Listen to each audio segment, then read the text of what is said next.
Hi friends, welcome back to crazy Juan. എല്ലാവർക്കും happy new year. എല്ലാവരും സുഖമായിരിക്കുന്നോ? ക്രിസ്മസും ന്യൂ ഇയറും ഒക്കെ എങ്ങനെയുണ്ടായിരുന്നു? അപ്പോൾ ഞങ്ങളുടെ കുറച്ച് വിശേഷങ്ങൾ, ക്രിസ്മസ് വിശേഷങ്ങളൊക്കെയാണ് ഞങ്ങൾ ഈ വ്ളോഗിൽ ഉൾപ്പെടുത്തിയിരിക്കുന്നത്. കുറച്ചധികം നാളായെന്ന് തോന്നുന്നു ലോങ് വീഡിയോ ഇട്ടിട്ട്. അപ്പോൾ നമുക്ക് വീഡിയോയിലോട്ട് പോവാം. ക്രിസ്മസിൻ്റെ വ്ളോഗ് ലേറ്റായിപ്പോയല്ലേ, ന്യൂ ഇയറൊക്കെ കഴിഞ്ഞു, അപ്പോഴായിരിക്കും നിങ്ങൾ കാണുന്നത്. എങ്കിലും ആദ്യം ഞങ്ങൾ സ്റ്റാർ ഇട്ടു, പിന്നെ പുൽക്കൂട് ഒരുക്കുന്ന തിരക്കിലായിരുന്നു. ഞങ്ങളുടെ കുഞ്ഞുമണി ഞങ്ങളോടൊപ്പം ഉണ്ടായിരുന്നു കേട്ടോ. കഴിഞ്ഞ തവണ അവൾ കുഞ്ഞായിരുന്നതുകൊണ്ട് ഒന്നിനും ഇൻവോൾവ് ആയില്ല. ഇത്തവണ ഞങ്ങളെല്ലാവരും ഒരുമിച്ചാണ് പുൽക്കൂട് ഉണ്ടാക്കിയത്. ഒരു കുഞ്ഞു പുൽക്കൂട്. കഴിഞ്ഞ തവണത്തെ പുൽക്കൂടുണ്ടായിരുന്നു. പിന്നെ അതിൽ പുല്ലൊക്കെ മേഞ്ഞ് ഞങ്ങളുടെ വീടിൻ്റെ ഒരു സിറ്റ് ഔട്ടിൻ്റെ കോർണറിലായിട്ടാണ് ഞങ്ങൾ ഒരുക്കിയത്. അപ്പോൾ ഈ ഉരുളൻ കല്ലുകൾ നമുക്ക് ഭയങ്കര ഉപകാരമുള്ളതാണ്. അതുകൊണ്ട് ഞങ്ങളിത് മാറ്റി വെച്ചിട്ടുണ്ടായിരുന്നു. എല്ലാ തവണയും ഇത് മാറ്റി വയ്ക്കും, വീണ്ടും ഡിസംബർ ആകുമ്പോൾ എടുക്കും. പിന്നെ ഞങ്ങൾ ആദ്യം തന്നെ ഒരു സ്ഥലമൊക്കെ പറഞ്ഞല്ലോ ഫിക്സ് ചെയ്തിട്ട് അവിടെ മണ്ണൊക്കെ ഇട്ട് കൊടുത്തു. പുൽക്കൂട് വയ്ക്കുന്ന സ്ഥലം, അങ്ങനെ കുറേ സ്ഥലങ്ങളൊക്കെ പോയിൻ്റ് ചെയ്തിട്ട് എന്നിട്ട് തിന ഇട്ട് കൊടുക്കാനാണ് പ്ലാൻ. അപ്പോൾ തിന ഇട്ട് കഴിഞ്ഞാലേ നമുക്ക് ആദ്യം തിന ഇട്ട് കഴിഞ്ഞാൽ കറക്റ്റ് സമയത്തിന് നന്നായിട്ട് പൊടിച്ച് നല്ല പച്ചപ്പ് ഫീൽ ചെയ്യും. കരോൾ വരുമ്പോൾ നല്ല ഭംഗിയായിരിക്കും. അപ്പോൾ ഈ തടികളും കല്ലുകളൊക്കെ വച്ചിരിക്കുന്നതെന്ന് വെച്ചാൽ വേറെ സാധനങ്ങളും വഴികളൊക്കെ വയ്ക്കാനുള്ള സ്പേസാണ്. ഇങ്ങനെ കാണുമ്പോൾ അധികം ഭംഗിയൊന്നും ഉണ്ടാവില്ല കേട്ടോ. അപ്പോൾ 2 ദിവസം കൊണ്ട് ഞങ്ങൾ അതൊക്കെ ചെയ്തു. പിന്നെ പുൽക്കൂട് വയ്ക്കുന്ന തിരക്കിലാണ്. അതിനുവേണ്ടി കുറച്ച് നമുക്ക് പുല്ല് കിട്ടി. അപ്പോൾ അത് ഇച്ചാനാണ് അതിൻ്റെ ഫുൾ ആ വീടിൻ്റെ മേൽക്കൂരയൊക്കെ ചെയ്യുന്നത്. പുല്ലിങ്ങനെ കുറച്ചെടുത്ത് കെട്ടി അതിൻ്റെ മേൽക്കൂര സെറ്റപ്പ് ചെയ്യണം. തിന കഴുകി ഒരു ദിവസം നമ്മൾ കുതിർക്കാനായിട്ട് ഇട്ടിട്ടുണ്ടായിരുന്നു. അത് കഴിഞ്ഞ് നമ്മൾ മണ്ണിലോട്ടിട്ടു. 3-ാമത്തെ ദിവസമാണ് തിന ഇങ്ങനെ പൊടിച്ചത്. അതായത് വെള്ളത്തിൽ കുതിർക്കാൻ ഇട്ടത് കൊണ്ടാണ് ഇത്രയും വേഗത്തിൽ വൈകിട്ടായപ്പോൾ 3-ാമത്തെ ദിവസം പൊന്തി വന്നത്. പിന്നെ ഞങ്ങളൊരു കുഞ്ഞു വീടും പാലമൊക്കെ ഉണ്ടാക്കിയിട്ടുണ്ടായിരുന്നു. അപ്പോൾ ഈ വീട് നിങ്ങൾക്ക് ഇഷ്ടമായോ? ഇത് ഞങ്ങളുണ്ടാക്കിയ വീടാണ്. ആട്ടിടേനെയൊക്കെ വയ്ക്കാമല്ലോ അങ്ങനെ ഒരു വീട്. പിന്നെ ഇത് വഴിയുടെ കുറുകെ നമുക്കൊരു പാലം വയ്ക്കാൻ തോന്നി. കുറച്ചധികം ദിവസത്തെ പണിയുണ്ട് കേട്ടോ. കാരണം ഡ്യൂട്ടിയൊക്കെ കഴിഞ്ഞ് വന്ന് ഇതിൻ്റെ പുറകിൽ കുറച്ച് സമയമായിരിക്കുക. നമ്മളൊരു ബിസി ലൈഫാണ് ഡിസംബർ തുടങ്ങിക്കഴിഞ്ഞാൽ. അപ്പോൾ ഈ പുല്ലൊക്കെ പൊടിക്കുമ്പോൾ തന്നെ ഭയങ്കര പോസിറ്റീവ് വൈബ്സൊക്കെ ആയിരിക്കും. പുൽക്കൂട് വേഗം തീർക്കണമെന്ന് തോന്നും. ഇപ്പോൾ വഴി ഭാഗങ്ങളൊക്കെ എടുത്ത് മാറ്റിയപ്പോൾ കുറച്ച് നല്ല ക്ലിയർ ആയിട്ടുണ്ട് കേട്ടോ.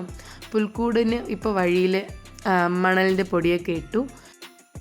ലൈറ്റൊക്കെ സെറ്റ് ചെയ്ത് ഫുള്ളായിട്ട് ഇട്ടപ്പോൾ ഇങ്ങനെയായിരുന്നു നമ്മുടെ പുൽക്കൂട്. അപ്പോൾ കാണാൻ നല്ല ഭംഗിയുണ്ടായിരുന്നു കേട്ടോ. ബാക്കിൽ നമ്മൾ കോട്ടണൊക്കെ വെച്ച് ഒരു മല പോലെയൊക്കെ സെറ്റപ്പ് ചെയ്തിട്ടുണ്ടായിരുന്നു. ഇതിൻ്റെ ഷോർട്ട് വീഡിയോ ഞാൻ യൂട്യൂബിൽ ഇട്ടിട്ടുണ്ട്, എല്ലാവരും പോയി കാണണേ. ഞങ്ങളുടെ ട്രീ ഇതാണ്. ഇതിൽ അലങ്കരിക്കാനുള്ള സാധനങ്ങളൊക്കെ ഞങ്ങളുടെ കയ്യിലുണ്ട്. അപ്പോൾ എല്ലാ വർഷവും ഇത് കഴിഞ്ഞിട്ട് ഞങ്ങളുടെ കുട്ടി സാൻ്റെ ഇവിടെ നിൽപ്പുണ്ടേ. അപ്പോൾ എല്ലാ വർഷവും ഞങ്ങളിത് പുൽക്കൂട് വെച്ചിട്ട് എടുത്ത് മാറ്റി വെച്ചേക്കും. ബാക്കി അതേ വീണ്ടും സമയമാകുമ്പോൾ എടുത്ത് വെക്കും. സാന്താക്ലോസിൻ്റെ ഉടുപ്പൊക്കെ ഇട്ട് ഞങ്ങളുടെ കുഞ്ഞ് സാൻ്റെ ഇവിടെ റെഡിയാണ്. ഈ കണ്ണും കാത്തിരുന്നു പാട്ട് കേൾക്കുമ്പോൾ ഭയങ്കര വൈബാണ്. കാരണം നമ്മുടെ വീട്ടിൽ കരോള് വന്നിട്ട് പോയതിന് ശേഷം പുള്ളിക്കാരിക്ക് എന്തോ ഈ ഡ്രസ്സിനോടും ഇതിനോടൊക്കെ ഭയങ്കര ഇഷ്ടം തോന്നി. അങ്ങനെ പിന്നെ ഇനി ഞങ്ങൾ വ്ളോഗിൽ കാണിക്കുന്നത് 24-ാം തീയതി രാത്രി പള്ളിയിൽ പോകുന്ന വിശേഷങ്ങളാണേ. ഇവിടുന്ന് കേക്കൊക്കെ കഴിച്ചു. പിന്നെ വീട്ടിൽ വന്ന് ഞങ്ങളുടെ ഉണ്ണീശോനെ ഞങ്ങൾ വീട്ടിൽ വെച്ചു. ഞങ്ങൾക്ക് പുറത്ത് പുൽക്കൂട് നിങ്ങൾ കണ്ടായിരുന്നല്ലോ, പക്ഷേ അകത്ത് ഞങ്ങൾ ഉണ്ണീശോനെ വെച്ചു വണങ്ങാൻ വേണ്ടിയിട്ട്. പിന്നെ അതിന് ഞങ്ങൾ പൂക്കളൊക്കെ അർപ്പിച്ചു. പിന്നെ ഞങ്ങൾ കേക്ക് കട്ട് ചെയ്യും, പ്രാർത്ഥിക്കും. അങ്ങനെയൊക്കെയാണ് ഞങ്ങളുടെ ഒരു ക്രിസ്മസ് ആഘോഷം എന്ന് പറയുന്നത്. കേക്ക് കട്ട് ചെയ്ത് പരസ്പരം കൊടുക്കും. അതൊക്കെ തന്നെയല്ലേ നമ്മുടെ ഏറ്റവും വലിയ സന്തോഷം എന്ന് പറയുന്നത്. പിന്നെ ഞങ്ങൾ നോമ്പൊക്കെ മുറിക്കുന്നത് കൊണ്ട് അതൊരു ഭയങ്കര സന്തോഷമാണ്. ഇന്നത്തെ ഒരു ദിവസം എന്ന് പറയുന്നത് കുർബാന കഴിഞ്ഞിട്ട് വരുന്നൊരു സമയം ഭയങ്കര ഹാപ്പിനെസ് ഉള്ളൊരു സമയമാണ്. പിന്നെ എല്ലാ തിരുനാളുകളിലും വെച്ചും ജനന തിരുനാളാണ് ഏറ്റവും ഹാപ്പി. അപ്പോൾ ഞങ്ങൾ സന്തോഷത്തോടു കൂടി ഞങ്ങളുടെ ക്രിസ്മസ് രാത്രി ആഘോഷിച്ചു. ഇതിപ്പോൾ പിറ്റേ ദിവസത്തെ കാഴ്ചകളാണ്. രാവിലെ ഞങ്ങൾക്ക് നല്ല ചൂടപ്പമായിരുന്നേ. അപ്പത്തിൻ്റെ കൂടെ നിങ്ങൾക്ക് തന്നെ ഗസ് ചെയ്യാവുന്നതേ ഉള്ളൂ, സ്റ്റ്യൂ ഉണ്ടായിരുന്നു. അപ്പം നല്ലോണം ശരിയായി കേട്ടോ. പിന്നെ ഞങ്ങൾ ലേറ്റായി രാവിലെ എഴുന്നേറ്റപ്പോൾ. കാരണം രാത്രി പള്ളിയിലൊക്കെ പോയിട്ട് കുറച്ച് പുൽക്കൂടൊക്കെ കണ്ടിട്ടാണ് വന്ന് കിടന്നുറങ്ങിയത്.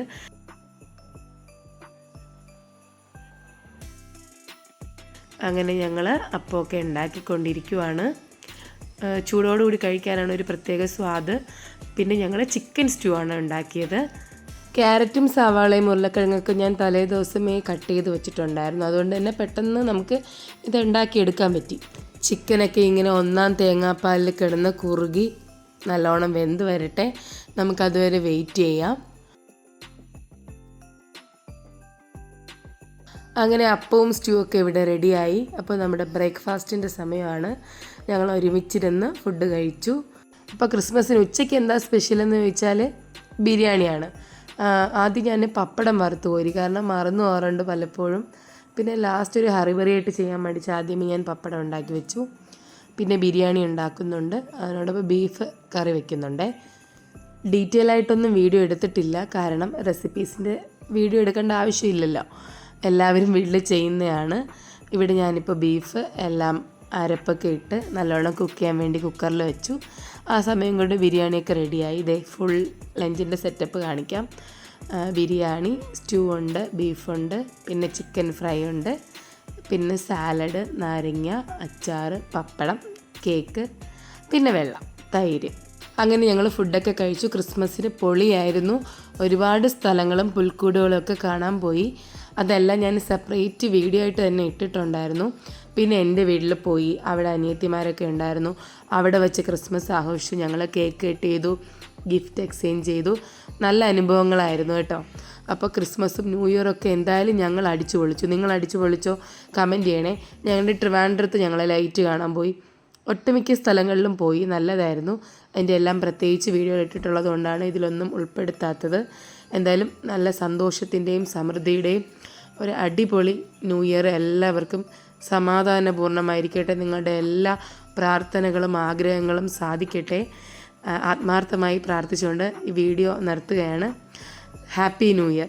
Thank you. ബൈ.